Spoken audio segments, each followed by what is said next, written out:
안녕하세요. 저는 동네 구석구석 사람들의 발이 되어주는 마을버스를 운전하고 있는 기사입니다. 30 초반, 마을버스 운전사 치고 꽤 젊은 나이이지만 오래전부터 마을버스를 운전하는 게 꿈이었기에 저는 일찍 이 꿈을 이루어서 행복한 날들을 보내고 있어요.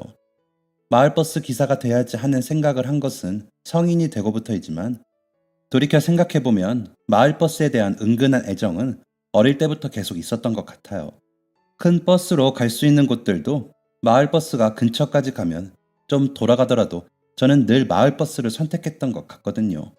아마도 버스의 생김새가 귀여워서 마음에 들었고, 넓지 않은 내부에 옹기종기 모여 탄 사람들이 때로는 기사님과 때로는 서로 두런두런 다양한 이야기들을 나누는 것도 좋았던 것 같아요. 저는 어릴 때 지방에 있는 아주 작은 마을에 살았었어요. 아버지는 제가 뱃속에 있을 때 돌아가셔서 얼굴 한 번 본 적이 없었죠. 아버지가 돌아가신 후 어머니께서는 아는 분이 서울의 공장 일을 소개해 주셔서 홀몸도 아닌데 일하기 위해서 서울로 상경했어요. 만삭이 될 때까지 매일 밤낮 가리지 않고 공장에서 불편한 자세로 온종일 일을 하며 생계를 꾸려나가기 위해 고생하셨죠.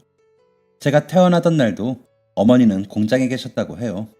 공장 일이 끝나고 집에 가는 중에 갑작스럽게 진통이 느껴져서 길바닥에 주저앉으실 정도로 고통스러워 하셨다고 하더라고요. 다행히 무사히 제가 태어났지만 산후조리라고 할 것도 없이 출산 후 며칠 되지 않아 다시 공장으로 일을 나가셨죠. 그래서 어릴 때를 떠올려 보면 어머니는 항상 공장에 계셨어요. 어릴 때 집에 오면 늘 좁은 집은 텅 비어 있었고 친구들이 주말에 가족들과 나들이를 가거나 여행을 갈 때 저는 초등학생 때부터 밥하는 법과 라면 끓이는 법을 배워야 했죠. 어릴 때부터 자동차를 좋아했지만 집에 마땅한 장난감이 없었기에 저는 운동장에 나가서 직접 자동차를 만들었어요. 흙을 다져서 자동차 흉내를 내고 가끔 학교 뒤편에 공사 후 남은 벽돌 같은 것을 주워와 자동차인 척 놀이를 했죠. 학교가 끝나면 다른 아이들은 학원으로 집으로 돌아갔기 때문에 늦은 시간까지 아무도 찾지 않는 저는 운동장에서 혼자 노는 시간이 많았습니다. 아이들과 공감할 만한 내용도 크게 없다 보니 학교에서도 친구가 많은 편도 아니었죠. 하지만 어머니를 원망하기보다 남편 없이 저 때문에 더 힘들게 일을 하셔야 하는 어머니가 늘 감사하고 안타까웠습니다. 힘든 가정 형편이었지만 그런데도 밥을 굶거나 입을 옷이 없거나 학교에서 필요한 준비물을 사가지 못한 적이 없었거든요. 그래서 고등학교를 졸업하자마자 저는 일을 시작했습니다. 아들, 그래도 대학은 가보지. 엄마가 그 정도는. 에이, 아니야, 엄마. 나 공부하는 것도 싫어해. 나는 일하고 돈 버는 게 훨씬 좋아요. 상위권 성적이었지만 대학에 갈 순 없었어요. 전액 장학금으로 학교를 간다고 해도 생활비도 들고 제가 수업을 듣는 동안 돈을 버는 게 더 낫다고 생각했거든요. 저는 컴퓨터 자격증을 취득해 작은 회사에 취직했습니다. 자격증이 있어도 고등학교 성적이 상위권이어도 이제 막 고등학교를 졸업한 제가 갈 수 있는 곳이 많지 않았거든요. 그래도 마침내 저도 엄마를 도와 생활비를 벌 수 있다는 사실이 매우 뿌듯했어요. 회사는 일도 많고 현장에 나갈 때면 덥고 춥고 힘든 일도 많았지만 꿋꿋하게 버텨내려 노력했습니다. 일이 힘든 건 참을 수 있어요. 하지만 저를 정말 힘들게 하는 건 대학에 가지 않았다는 이유로 저를 무시하고 함부로 대하는 사람들이었습니다. 상윤 씨, 여기 이거 철자가 틀렸잖아. 이걸 몰랐어? 역시 대학을 안 나와서 그런가? 죄송합니다. 사무실 사람들은 사사건건 저에게 대학을 안 나왔다는 이유로 무안을 주곤 했습니다. 상윤 씨, 이럴 때는 이렇게 대처해야지. 대학을 안 가서 이런 사회생활도 모르는 건가? 제가 실수한 건 제 잘못이니까 참고 넘어갈 수 있지만 선후배 관계의 예의라고 하면서 과도한 대우를 요구하거나 하다못해 술자리에서 소주와 맥주를 따르는 비율이나 술게임을 모른다고 대학을 못 가서 그런 거 아니냐는 타박을 받았습니다. 고생하시던 어머니를 생각하며 참아보려고 했지만 그럴수록 제가 그만두지 못한다고 생각해서인지 괴롭힘과 무시는 더욱 심해졌어요. 그래도 1년만 지나면 정규직 전환도 해주고 연봉도 올려준다는 이야기에 이 악물고 버텼습니다. 하지만 성윤씨 오늘 회식할 거니까 이따가 근처에 식당 좀 예약해줘요. 삼겹살집으로요. 회식이요? 오늘 무슨 날인가요? 아, 얼마 전에 입사한 주현 씨 알지? 오늘 정규직 계약했다. 그래서 축하 파티. 네? 주현 씨라면 올해 입사한, 맞아, 맞아. 입사한 지 이제 막 3개월을 넘긴 계약직 신입 친구가 정규직을 달았다는 이야기에 저는 바로 담당자를 찾아갔습니다. 똑똑. 네, 들어오세요. 안녕하세요. 상윤 씨, 들어와요. 무슨 일이에요? 아, 주현 씨가 오늘 정규직 계약을 했다는데 사실인가요? 어? 이야기가 벌써 그렇게 퍼졌어? 맞아요. 오늘 오전에 했지. 원래 계약직은 1년이라고 처음 입사했을 때 그러셨는데. 아, 그것 때문에 온 거야? 자기는 지금 1년 넘었는데 정규직 못했는데 주현 씨는 3개월 만에 정규직 해서 꼭 그런 건 아니지만 뭔가 다른 이유가 했나 해서. 인사 담당자는 한숨을 푹 쉬고 미간을 찌푸리더니 대답했습니다. 아, 그래서 지금 따지러 온 거네. 상현 씨 그렇게 안 봤는데 좀 속물이다. 고등학교 갓 졸업해서 아무것도 없는 친구 회사 데려다가 일 가르치고 월급 줬더니 이제 정규직 안 된 거로 따지고 싶어? 아, 그게 아니라 주현 씨는 대졸이잖아. 그래서 3개월 만에 정규직 된 거야. 원래 우리 회사 규정이 그래. 대졸자는 정규직 계약도 연봉도 달라. 아무래도 대학에서 더 배웠으니까 고졸이랑은 다르지. 과장님, 주현 씨 입사했을 때 한 달이 지나도록 물건 발주도 제대로 못하고 현장 갈 때도 실수도 잦아서 매번 제가 같이 가야 했어요. 대체 대학에서 뭘 더 배웠길래 고졸이랑 차별을 받아야 하나요? 지금 그래서 뭐 억울하기라도 하다는 거야? 회사 방침이 그런 걸 어떻게 해? 그럼 대학에 갔었어야지. 상윤 씨가 대학 안 간 게 내 탓이야? 아님 홀어머니의 집안 가난한 게 내 탓이야? 지금 정규직 계약도 얼마 남지 않았는데 이런 식으로 해봤자 본인만 불이익이야. 얼마 남지 않은 정규직 계약을 위해 저는 죄송하다고 이야기하고 나가야겠다고 생각했습니다. 그런데 그때 죄송합니다. 제가 섣부르게 판단한 것 같습니다. 나가보겠습니다. 이래서 온전한 부모 없는 애들은 거기다 배운 것도 없으니 아휴 억울했습니다. 잘못을 한 건 제가 아닌데 왜 제가 저런 소리까지 들어야 하나. 결국 저는 다음날 출근을 하지 않았습니다. 핸드폰으로 책임감 없는 놈, 그러니까 인생이 그 모양이지 등등 온갖 욕설이 오면서 지금 출근하면 봐주겠다, 정규직 안 할 거냐 등등 회유의 문자가 계속 왔습니다. 차라리 속이 후련했습니다. 어차피 저곳에서 정규직을 한다고 해도 늘 대학을 나온 다른 동료보다 못한 취급을 받았겠죠. 아들, 오늘 출근 안 하니? 아, 당분간 휴가야. 내가 일을 너무 잘해서 그동안 못 쉰 거 안 바쁠 때 쉬라고 하네. 어머, 정말? 너무 좋은 곳이네. 우리 아들이 야무지고 성실하긴 해.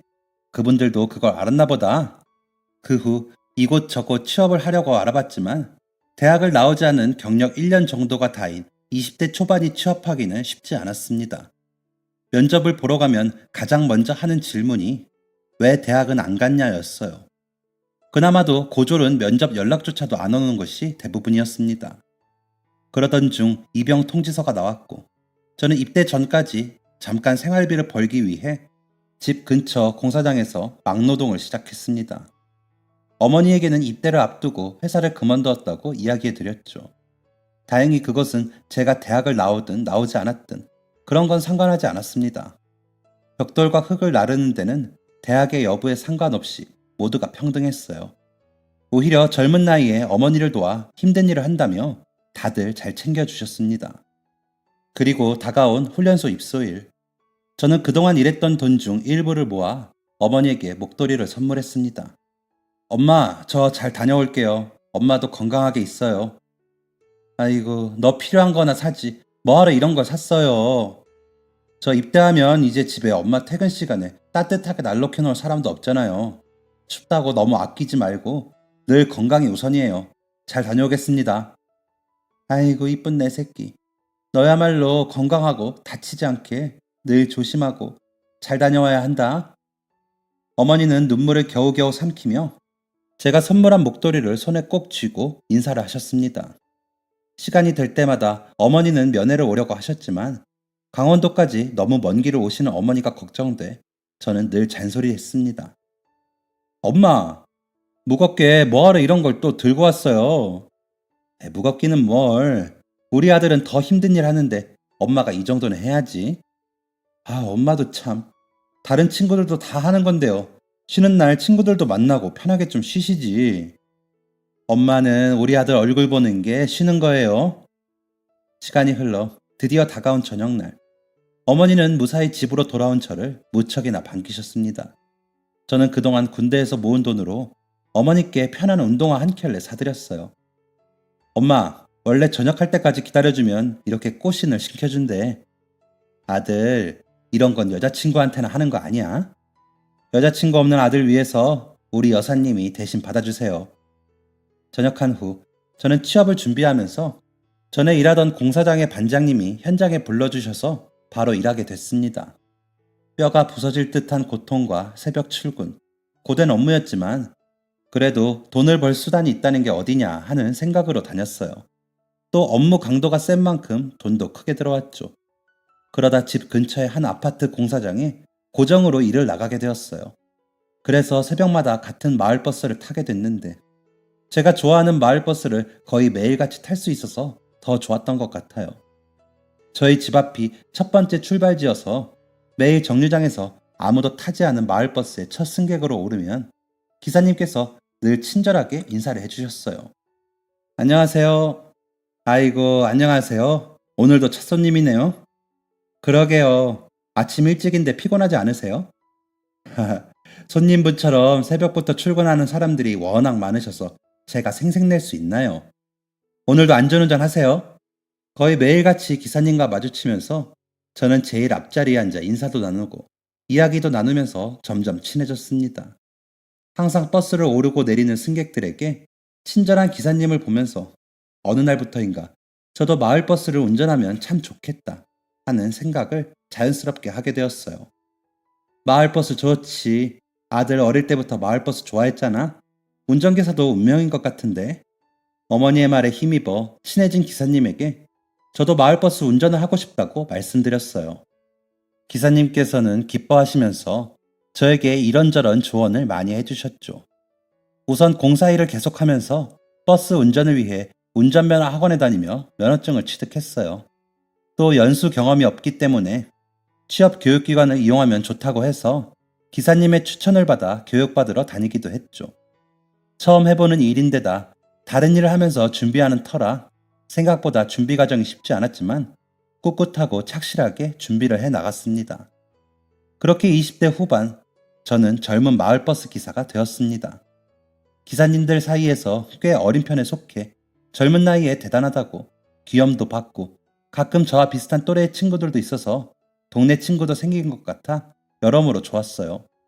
운전이라는 게 돌발 상황도 많고 아무래도 다양한 사람들이 이용하는 대중교통이다 보니 여러 사건, 사고들도 많았지만 그래도 여러 사람을 만나고 소통하고 그들의 발이 되어주며 느끼는 뿌듯함이 더 컸습니다. 또 많은 수입은 아니었지만 다시 고정적인 직장과 수입이 생겼다는 것도 매우 좋은 점이었고요. 덕분에 어머니도 나이에 비해 힘들었던 공장 일을 조금씩 줄이셨습니다. 그만두라고 이야기해드려도 나중에 저한테 손 벌리기 싫다며 노후 자금은 자기가 모으겠다고 고집을 부리시더라고요. 다행히 저는 친절하고 운전도 잘한다며 승객들에게 인기 있는 마을버스 기사였습니다. 아무래도 젊은 나이 때문에 어르신들께서 더 예쁘게 봐주시는 것도 있는 것 같아요. 한 번은 할머니께서 자기가 꼭 줘야 할 것이 있다며 버스 정류장에서 내리시면서 저보고 기다리라고 하시는 거예요. 아이고 할머니 시간에 맞춰 운행해야 해서 기다릴 수가 없어요. 내가 집이 여기 앞에 금방이야. 잠깐만 기다리면 돼. 잠깐만. 다른 승객분들도 계신데. 아이 글쎄 잠깐이면 된다니까. 잠깐만 기다려 꼭. 꼭이요. 가기만 해 아주. 그러더니 5분 정도 걸렸을까. 할머니께서 비닐봉지에 갓 쪄낸 따끈한 옥수수를 한 봉투 가득 들고 나오셨어요. 자 이거 먹어. 아주 젊은 청년이 맨날 비리비리 해가지고 운전한다고 밥도 제때 챙겨 먹지도 못하지. 이거 여기 옆에 딱 놓고 손 빌 때마다 먹어. 여기 여여 승객들도 다 하나씩 먹고. 제 전용으로 한 봉지를 저한테 내미시더니 승객들한테도 샛노란 옥수수를 하나씩 나눠주시더라고요. 그러더니 간다며 쿨하게 내리시는데 그것 참 황당하면서도 이런 애정과 따뜻함에 내가 이 일을 선택했지 싶어 가슴이 따뜻해졌습니다. 그리고 다음 정류장을 갔는데 버스가 늦게 와서 기분이 상하셨는지 한 아저씨가 화를 내려고 하시더라고요. 아니, 지금 시간이 몇 시인데? 그러자 입구에 앉아 계셨던 할아버지께서 아까 할머니가 건네주신 봉투에 옥수수 하나를 아저씨께 내밀었어요.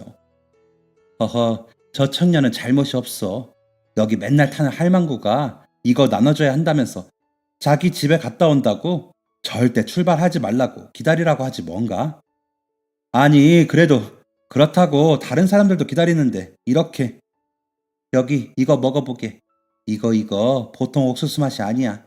왜 다른 사람들 기다리게 하면서까지 가져다 줬는지 알겠단 말이지. 그러면서 할아버지는 아저씨의 손에 옥수수를 들려주었어요.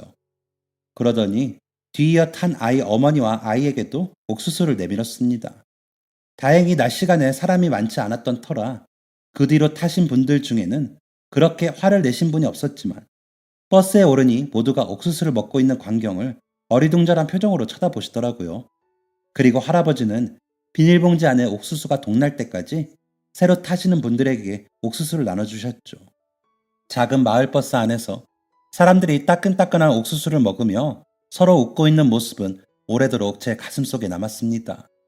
제가 옥수수를 가지고 회사로 돌아오자 선배 기사님들이 보시더니 웃으시더라고요.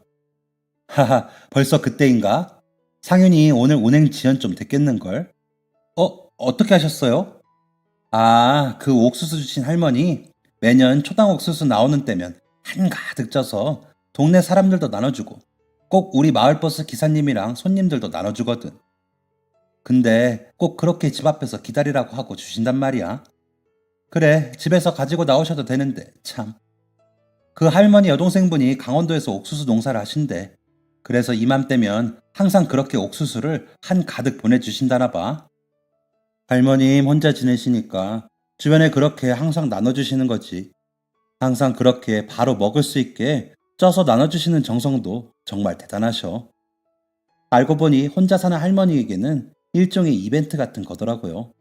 나눠 먹을 사람이 없어 손수 쪄서 주변에 나누신다는 이야기에 가슴이 뭉클하기도 하고 그걸 굳이 쪄서 나눠주시는 그 마음이 너무 선하고 따뜻해서 감동적이기도 했습니다. 한 번은 또 다른 귀여운 해프닝도 있었습니다. 정류장에 정차했는데 웬 강아지가 폴짝 뛰어오르더니 버스에 오르는 게 아니겠어요? 잘못 탔나 싶어서 내릴 시간을 주려고 잠시 정차한 채 기다렸는데 글쎄 이 녀석이 저를 똑바로 바라보며 마치 왜 출발하지 않느냐는 표정으로 쳐다보는 거예요. 그러더니 가운데쯤으로 가서 구석에 자리를 잡고 앉더라고요. 저와 승객들은 아니 대체 이게 무슨 일인가 싶어서 어리둥절했지만 그 녀석만 태연하게 출발을 기다리는 것 같더라고요. 밖에 있으면 더 위험할 수도 있으니까 일단 운행을 마치고 주인을 찾아주든지 해야겠다 하며 노선을 돌고 있는데 한 정류장에서 그 강아지가 내리는 겁니다. 저는 무슨 사고라도 날까 싶어서 승객분들께 양해를 구하고 뒤를 쫓아갔는데 글쎄 정류장 근처의 꽃집으로 쏙 들어가는 게 아니겠어요? 그래서 쫓아 들어갔더니 한 여성분이 강아지를 보고 깜짝 놀라더군요. 초롱아, 여긴 어떻게 왔어? 무슨 일이야? 여성분은 연신 놀라며 강아지를 쓰다듬고 그 녀석은 거기까지 찾아간 자신이 뿌듯했는지 꼬리를 정신없이 흔들며 그 여성분의 얼굴을 핥고 있었어요. 누구? 아, 저 그 3번 마을버스 기사인데요. 그 강아지가 아까 슈퍼 쪽 정류장에서 타더니 갑자기 뛰어내려서 혹시 사고라도 날까봐. 아, 정말요? 제가 키우는 강아지인데 저도 어떻게 왔는지 모르겠어요. 감사합니다. 아니에요. 무사하면 됐습니다. 제가 지금 주행 중에 잠깐 내린 거라. 그럼. 저는 기다리는 승객들을 위해 후다닥 차로 돌아갔습니다. 뭐야, 강아지는?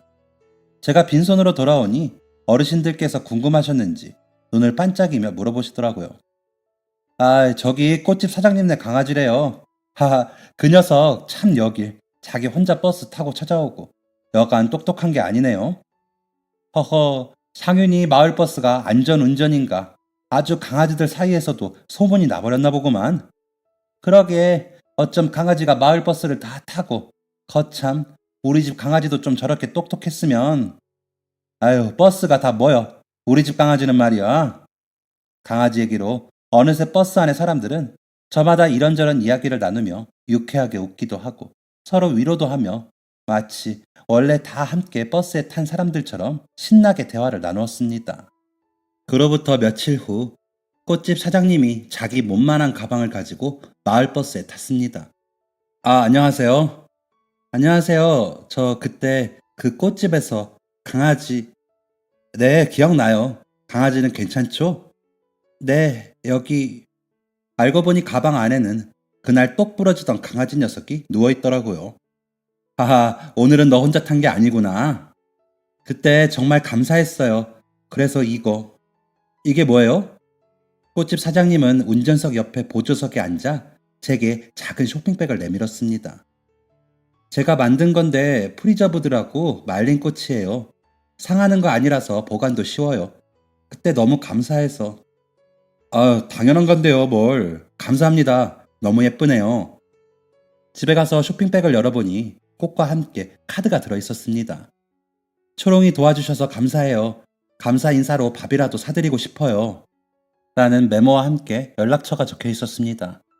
그렇게 시작이 되어 저는 지금 결혼을 준비 중인 제 여자친구를 만나게 되었어요. 여자친구는 꽃시장에서 가게를 운영하시는 홀어머니 밑에서 자랐는데 어릴 때부터 어머니 일을 도와드렸고 꽃을 더 잘 팔기 위해서 플로리스트 자격증도 따고 근처에 꽃집을 내게 됐다고 하더라고요. 원래는 반려견인 초롱이는 어머니와 함께 출근하는데 그날은 쉬는 날이라 함께 집에 있었다고 해요. 그런데 마당문을 잠깐 연 사이 쏜살같이 뛰어나가 그 근처를 다 찾아다니셨다고 하더라고요. 딱 한 번 버스를 타고 그 꽃집을 간 적이 있는데 용케 그걸 기억했나 봐요. 덕분에 저는 여자친구도 만나고 여자친구 어머니도 저희 어머니와 비슷한 또래인 덕분에 두 분도 지금은 같이 여행도 다니시고 할 정도로 절친한 친구 사이가 되셨어요. 이렇게 가슴 따뜻한 일들이 있는가 하면 아찔한 순간도 있었습니다. 겨울의 입구를 지나 날씨가 꽤 쌀쌀해지던 어느 날, 한 임산부가 버스에 올랐어요. 늘 안전에 유의하지만 저는 임산부가 다치지 않게 신경을 곤두세우고 더 조심히 운전했죠. 그런데 제 바로 뒤쪽에 앉아있던 임산부의 표정이 영 심상치 않았어요. 얼굴이 잔뜩 굳어지더니 얼마 안 있어 매우 당황스러운 표정을 짓더라고요. 기사님, 죄송한데 여기서 내려도 될까요?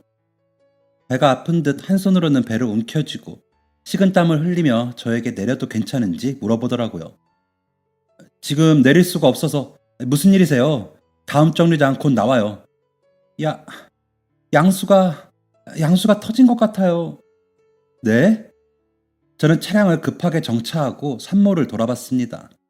백지장처럼 하얗게 질린 산모는 배를 움켜쥔 채 식은땀을 흘리고 있었고 여기서 내린다고 해도 병원에 가려면 저 상태로 다시 택시를 타야 할 텐데 그러기에는 상황이 너무 긴박해 보였어요. 어쩔 수 없이 저는 뒤쪽의 승객분들에게 소리쳤습니다. 죄송한데 제가 지금 이 산모를 모시고 병원에 가야 할 것 같습니다. 바로 옆쪽에 차를 잠깐 댈 테니 죄송하지만 여기서 내리셔야 할 것 같아요. 기사님, 안 그러셔도. 무슨 일인데? 아이고, 설마 애가 나오려고 하는 거야 지금? 뒤쪽의 승객들은 웅성거리더니 그때서야 앞의 상황을 눈치챘습니다. 그러더니 어르신들과 아주머니, 학생들이 너나 할 것 없이 자기 겉옷을 벗어 버스 중앙의 바닥에 깔기 시작했어요. 저 젊을 때 조리원에서 일했어요. 지금 애가 바로 나올 것 같진 않으니까 기사님 얼른 병원으로 가주세요. 산모는 저희가 돌볼게요. 그래. 내가 우리 동네에서 받아준 애만 해도 손가락은 넘을 거야. 나도 우리 마누라 집에서 애 낳아서 옆에서 보고 배운 게 있으니 자네는 얼른 병원으로 가게. 학생들은 산모를 부축해 바닥에 누울 수 있도록 도와주고 사람들은 그 옆에서 다리도 주물러주고 근처 병원에 전화했습니다. 그럼 병원으로 빠르게 가겠습니다. 빨리 가느라 운전이 거칠지 모르니까 산모님 잘 잡아주시고 여러분들도 조심하세요. 마침 근처에 대학병원이 있던 터라 저는 빠르게 차를 몰아 그곳으로 갔습니다. 무슨 정신이었는지도 모르겠어요. 이러다 버스에서 아이가 나오면 어쩌나 하는 별의별 생각이 다 들었고 혹시나 위험한 상황이 닥치면 어쩌나 걱정이 되었습니다. 다행히 병원에서 멀지 않았던 곳이었어서 금방 응급실 앞까지 차가 도착했습니다. 마을버스가 병원 입구에 서자 밖에 다른 사람들이 모두 어리둥절한 것 같았어요. 저는 사람들과 힘을 합쳐 산모를 무사히 병원 안으로 데려갔습니다. 아까 전화 주신 분들이죠? 산모가 위급하다고. 네네, 맞아요. 하도 여러 사람들이 다급하게 전화해서 뭔 일인가 했더니 버스에서 그랬나 보군요. 네네, 잘 부탁드립니다. 남편분도 지금 오고 계신다니까 걱정 마세요. 감사합니다. 잘 부탁드립니다. 모두 안도의 한숨을 내쉬고 병원 밖으로 나왔습니다. 오늘 요금은 제가 다 변상하겠습니다. 아니면 제가 가셔야 하는 곳까지 다 바래다 드릴게요. 아이고, 됐어. 기사 양반도 놀랐을 텐데 얼른 들어가 봐요. 그래, 뭐 여기 동네인데 알아서 가면 돼. 맞아요. 저희는 신경 쓰지 마세요. 그래도 제가 너무 아니, 뭘 죄송해. 응급 상황인데. 전 학원 때문에 먼저 갈게요. 오늘 멋있었어요, 아저씨. 나도 간다. 다들 한마음 한뜻이 되어 임산부를 도와주더니 쿨하게 뿔뿔이 흩어지더라고요. 아무런 대가 없이 발벗고 나서서 누군가를 도와주는 모습들이 작은 영웅들 같기도 하고 쿨하게 떠나는 뒷모습들에 허탈해서 웃음이 나기도 했습니다. 버스 안에 있던 학생이 저와 같은 회사의 선배님 아들이라 그 상황을 문자로 전했나 보더라고요. 회사에서는 이 사실을 알고 오히려 고생했다고 잘한 일이라고 호는커녕 길을 살려주셨습니다. 대신 다음날 이 일에 대해 승객들에게 죄송하다고 타시는 분들마다 이야기했죠. 어머니도 이 이야기를 듣더니 깜짝 놀라셨어요. 어머, 그런 일이? 그쪽도 참 특이한 출생이네. 그러게 말이야, 나만큼 특이한 친구가 또 있네. 그렇게 일상으로 복귀하고 평화로운 나날을 보내던 어느 날, 겨울이 지나 봄이 오고 나른한 봄 날씨를 느끼며 회사로 돌아갔는데 한 여자분이 아기를 안고 회사에서 저를 기다리고 있더라고요. 무슨 일인가 싶어서 가봤더니 그때 그 만삭이었던 임산부가 아이를 안고 있더라고요. 안녕하세요. 안녕하세요, 기사님. 덕분에 저희 아이 무사히 잘 태어났어요. 아니에요. 제가 뭐 특별한 일 한 건 아닌걸요. 이 아이가 그때 그 아이예요. 바로 인사드리고 싶었는데 아이가 예정일보다 조금 일찍 나와서 조심하느라 이제야 겨우 외출해서 찾아왔네요. 아, 그러셨구나. 건강하다니 다행이에요. 어머님도 몸 괜찮으시죠? 네, 안 그래도 병원에서 위험할 뻔했는데 정말 다행이라고 하더라고요. 너무 감사해서 저랑 남편이 식사를 대접하고 싶은데 내일 저녁 혹시 괜찮으세요? 네? 아니, 안 그러셔도 되는데. 제가 이렇게 해야 마음이 편할 것 같아요. 아니면 다른 시간이 되는 날 있으세요? 아닙니다. 내일 저녁 괜찮아요. 여기 제 연락처예요. 내일 퇴근하기 전에 연락해 주세요. 주소 보내드릴게요. 다음날 저녁, 저는 그분이 보내주신 주소로 찾아갔습니다. 마당이 있는 크고 넓은 집 앞에 서서 초인종을 눌렀어요. 집 안으로 들어가니 맛있는 냄새가 잔뜩 났습니다. 안녕하세요. 안녕하세요. 어서 와요. 안녕하세요. 제가 남편입니다. 그날은 정말 너무 감사했어요. 아이고, 어서 와요. 내가 친정 엄마예요. 너무 큰일을 해주셨어. 진짜 정말 고마워요. 아닙니다. 누구라도 했을 일인걸요. 맛있는 갈비에 잡채까지 한 상 가득 차린 음식을 먹으며 이런저런 이야기를 나누었습니다. 남편은 지방대학의 교수인데 아이 출산쯤에 맞춰서 서울로 전근을 신청해둔 상태였다고 해요. 아직 출산일이 3주나 더 남았었는데 아내분이 이상하게 그날 아침부터 배가 조금씩 아팠다고 해요. 그래서 배가 너무 아파서 이상하다 싶어서 병원에 가던 중이었어요. 마침 나도 개 모임에서 제주도 여행을 가자 그래서 집에 없었거든. 저도 당연히 아이 출산일이 남아서 그날 태어날 줄은 몰랐어요. 아침부터 배가 자꾸 아프길래 병원을 가봐야겠다 싶어서 혼자 마을버스를 탔던 거예요. 여기서 병원까지 가는 동안 별일 있겠어? 했던 게 아니랬던 거죠. 저도 수업 중이었는데 갑자기 병원에서 전화가 와서 정말 깜짝 놀랐죠.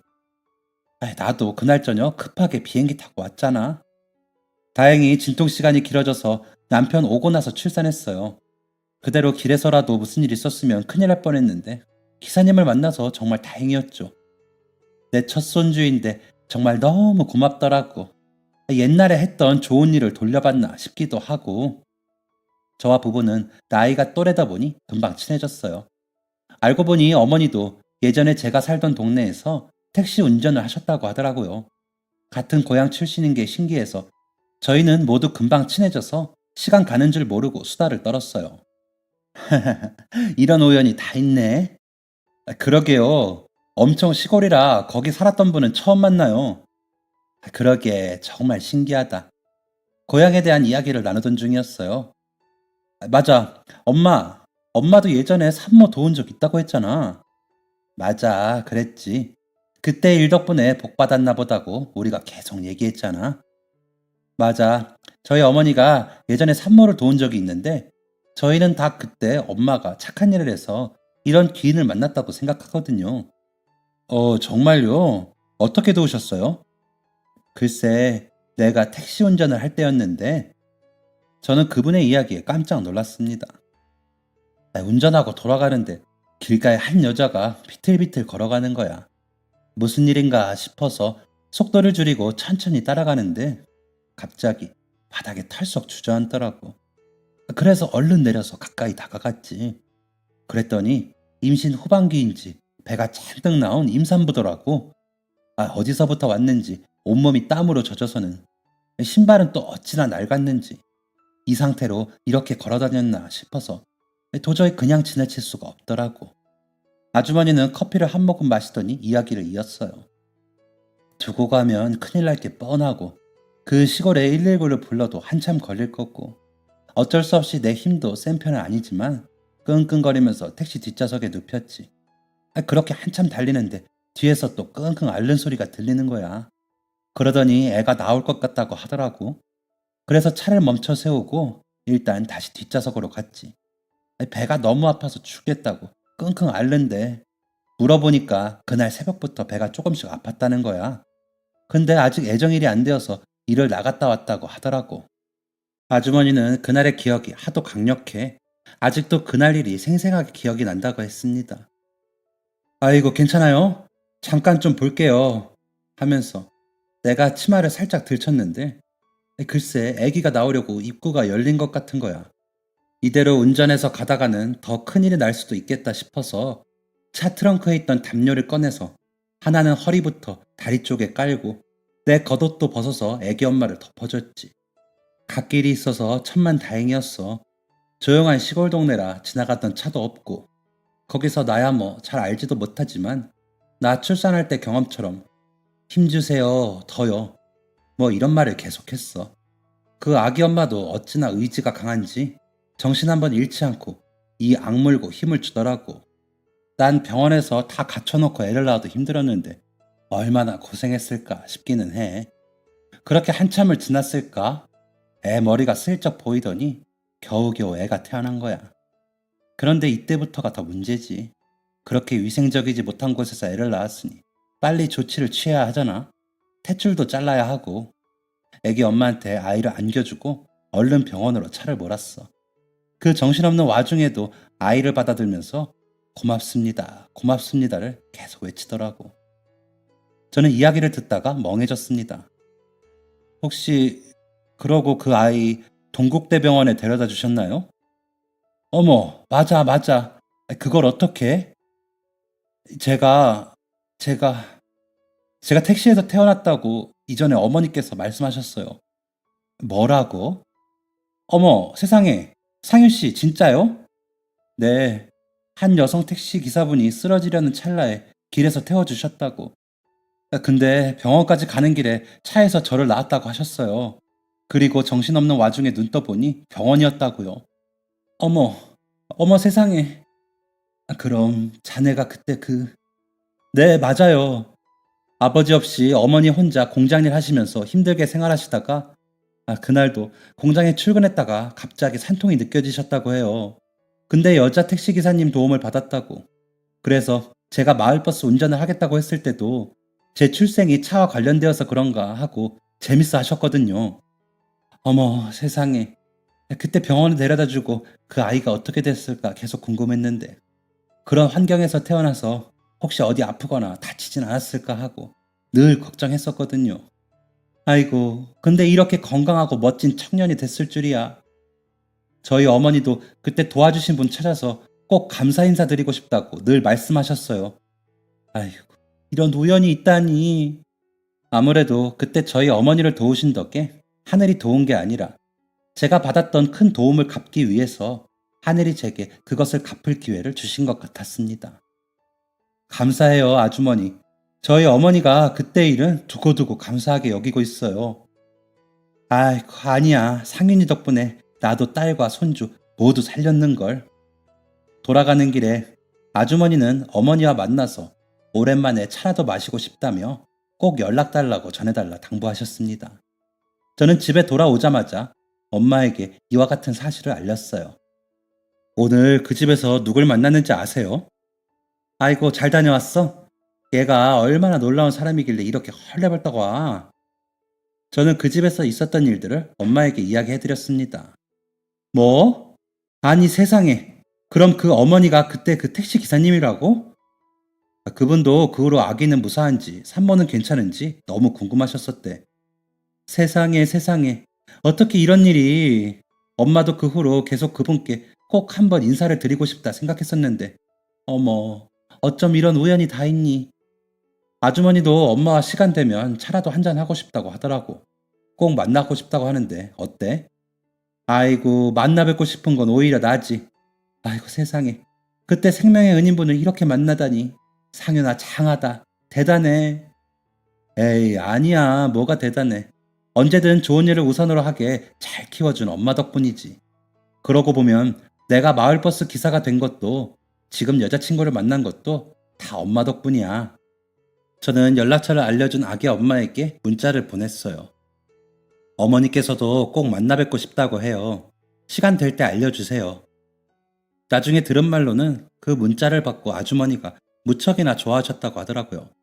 그리고 며칠 후 주말, 저희는 어린 아이 때문에 집에서 먹자는 아주머니네 가족들의 의견에 따라 제 여자친구까지 다 함께 식사 자리를 갔습니다.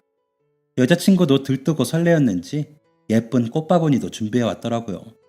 어머니도 양손 무겁게 아기 턱받이부터 아주머니 들일 홍삼까지 양손 가득 무겁게 그 집으로 향했습니다. 상윤 엄마, 기사님? 기사님? 아이고, 뭐야. 얼굴 보니까 바로 알아보겠네. 아니, 기사님, 어쩜 얼굴이 그때랑 똑같아요. 저도 한 번에 알아봤어요. 두 분은 마치 오랜 시간 만나지 못했던 자매가 서로를 만난 것처럼 얼싸안고 기뻐했습니다. 한참을 그렇게 서로의 손을 붙들고 이야기를 나누셨어요. 그동안 어떻게 지냈어요? 덕분에 잘 지냈죠. 그때 거의 정신을 잃기 직전이었는데 기사님이 택시에 태워주셔서 그날 두 목숨을 살리신 거예요. 아이고, 무슨. 덕분에 아들이 또 우리 딸아이랑 손주를 구해주었잖아요. 그때 병원비까지 내주고 가셨잖아요. 정말, 정말 감사합니다. 태어나고 주변에 수소문 해봤는데 여자 택시 기사님을 다들 모른다고 하더라고요. 또 바로 일을 다시 시작하느라 정신도 없었고 서울로 이사까지 와버렸고요. 그래도 늘 꼭 다시 만나서 감사 인사를 드리고 싶었어요. 아마 그랬을 거예요. 저도 다시 한번 방문해보고 싶었는데 애 아빠가 일을 해외로 발령받는 바람에 그날이 마지막 근무였거든요. 혹시, 혹시 제가 애 받으면서 뭐라도 잘못하진 않았을까? 그래서 아이도 산모도 나중에라도 무슨 병이라도 걸렸을까? 얼마나 노심초사했는지 몰라요. 항상, 항상 그게 마음에 걸렸어요. 두 분은 서로 부둥켜 안고 한참을 이야기를 나누며 울다가 눈물을 닦다가 또 웃다가를 반복했습니다. 엄마, 식사 다 시켰어. 배고프시겠다, 다들. 어머, 내 정신 좀 봐. 얼른 식사부터 해요, 다들. 식사를 하면서 저희는 원래부터 모두가 가족이었던 것처럼 어릴 적 고향 이야기도 나누고 이런저런 근황이나 재미있는 농담들도 나누고 결혼 준비 이야기랑 아이에 대한 이야기도 했습니다. 처음으로 한 번도 해보지 못한 명절날 친척들과 함께하는 듯한 기분이 들었어요. 저에게 형제나 남매가 있었다면 어쩌면 이런 비슷한 상황일지도 모르겠다 싶기도 했고요. 늘 어머니와 저 단둘밖에 없던 시간들이었는데 또래의 친구들부터 어린 조카까지 늘 반겨주시는 아주머니는 마치 이모나 고모 같았죠. 그래서 글쎄, 그때 병원 카운터에 미역이랑 병원비까지 10만 원을 수납하고 가버리셨더라고. 그 미역을 보면서 정말 어찌나 울었는지 몰라. 그때 맘 같아서는 집에서 미역국이라도 끓여주고 싶은데 뭐 당장 끓일 것도 없지. 갔다 오면 어떻게 될지도 모르지. 아휴, 만사까지 공장에서 일하고 그날도 택시비 아끼려고 걸어간다는 이야기에 내가 얼마나 가슴이 아팠는지. 나도 현금이 더 있었으면 10만 원은 무슨 더 내고 왔을 거야. 그 후로도 저희는 진짜 가족들처럼 함께 모여서 식사도 하고 같이 교회로 나들이도 다녔어요. 동선이 겹치면 꼭 제가 운행하는 마을버스를 타고 인사도 하시고 마실 거나 빵, 간식 등 먹을 거를 전해주고 가시기도 하셨죠. 여자친구도 어느새 같은 또래인 아이 엄마랑 친해져서 둘이서 반려견이랑 애기를 데리고 시간 있을 때 만나서 커피도 마시고 드라이브도 다녀오고 하더라고요. 저도 그쪽 남편과 퇴근길에 맥주 한 잔도 마시고 취미가 비슷해서 만나서 축구 경기도 보며 시간을 보내기도 했고요. 무엇보다 아주머니와 저희 어머니는 마치 원래부터 친자매인 것처럼 장 보러 다닐 때도 같이 가시고 여행도 다니시고 자주 만나서 식사도 하시고 또 여자친구 어머님과 셋이 모여서 김장도 하시고 제철 과일이나 야채는 여러 개 사서 서로 나눠 먹기도 해요. 이 소식을 들은 몇몇 마을버스 승객분들도 그거 참 재미있는 우연이라며 틈날 때마다 이야기하세요. 아니, 내가 기사 양반과 같이 어떤 임산부를 도왔는데 주변에서 무슨 일이냐고 물으면 영웅담을 늘어놓듯 어깨를 으쓱하시며 다른 동네 분들과 이야기를 나누기도 하고요. 덕분에 택시에서 태어난 삼촌과 버스에서 태어난 조카로 불리우며 동네에서는 꽤나 유명인사가 되었어요. 시장에서도 서비스라도 하나 더 얹어주시고 아기와 외출하는 날이면 식당에서도 반찬 하나라도 더 나오더라고요.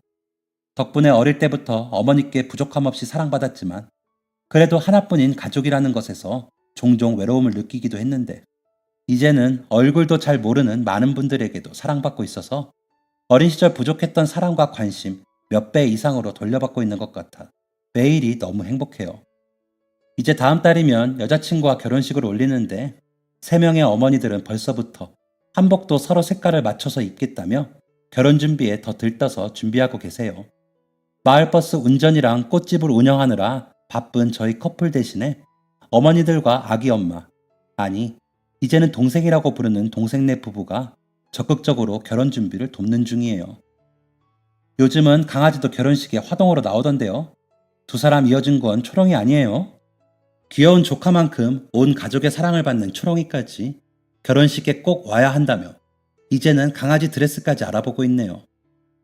너 공주 울리면 여기 장모님이 셋이야. 아주 각오해. 아니 엄마는 우리 엄마잖아. 너무한 거 아니야? 어머, 나는 늘 우리 이쁜 며느리 편이야. 상윤이 너 앞으로 더 잘해야 된다. 아니 이모는 나 출생 때부터 받아줬는데 각별하지도 않아? 각별하지. 근데 어쩌니 너희 엄마가 공주님 편인데 나는 너희 엄마 편이다. 늘. 이렇게 저희 가족은 함께한 이후로 작은 일 하나에도 웃음이 끊이지 않습니다. 진짜 가족이라도 이렇게 하기 힘들겠다 싶을 만큼 늘 서로를 생각하고 위해주고 작은 것 하나라도 늘 다른 사람을 먼저 챙기려고 노력해요. 아마도 그래서 이렇게 돈독한 사이가 완성되지 않았나 싶죠. 어쩌면 먼저 하늘로 가신 우리 아버지가 보내주신 인연 아니었을까 하는 생각도 들어요. 갑작스런 병세로 돌아가셨지만 그래도 하늘에서 이 모습을 보면 뿌듯하실지도요. 저희 가족들을 볼 때면 종종 인연이라는 것은 어쩌면 자신에게 주어진 우연을 어떻게 다루냐에 따라 달라지는 것 아닐까 싶은 생각이 들어요.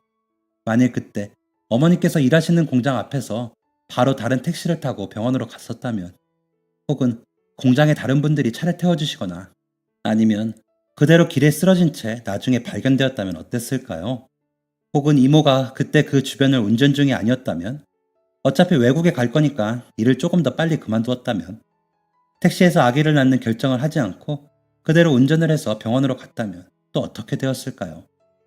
제가 마을버스 운전기사가 되지 않았거나 그날 초롱이가 제 버스에 오르지 않았다면 혹은 그때 여동생이 제가 모는 버스에 타지 않고 바로 택시를 탔다면 또 어떻게 되었을까? 아니, 내려서 택시를 타겠다는 그녀의 결정을 그대로 듣고 내려준 채 저는 노선을 계속 운행했으면 어떻게 되었을까요? 이렇게 어쩌면 우리를 스쳐가 버렸을 수도 있는 여러 가지 우연들이 모이고 겹치고 그것을 마주했을 때 우리가 어떻게 대하고 결정하는지에 따라 새로운 가족을 얻어낸 지금의 인연이 될 수도 혹은 그저 흘러가 버리는 우연이 될 수도 있는 게 아닐까 생각해요. 이 몇 가지의 사건들 이후로 그래서 저는 우연을 믿어요. 아니, 우연의 힘을 믿어요. 나에게 지금 일어난 일 하나하나가 어쩌면 나중에 더 좋은 일을 가져올 수도 있다고 믿으며 저는 매일 저에게 일어나는 모든 일을 진심으로 대하고 늘 모든 일들에서 긍정적인 선택을 하려고 노력해요. 어쩌면 이 사연을 듣는 여러분의 곁에도 여러분은 아직까지 모르지만 더 깊은 인연으로 발전하게 될 우연이 곁에 있을지도 몰라요. 오늘 내가 한 행동이나 내가 겪은 일들이 앞으로의 내 미래에 어떤 인연이 될지 알 수 없는 거죠. 우연의 힘을 믿어보세요. 지금 여러분들의 미래에 어떤 인연이 다가오고 있을지 모르니까요. 그럼 지금까지 제 이야기를 들어주신 모든 분에게 지금의 일상을 더 행복하게 만들어줄 좋은 인연이 찾아오기를 바라면서 제 이야기는 여기서 마무리할게요. 지금까지 들어주신 모든 분들 감사해요. 좋은 하루 보내세요. 지금까지 사연 들어주셔서 감사합니다. 사연이 재밌으셨다면 구독과 좋아요를 눌러주세요. 감사합니다. 안녕히 계세요.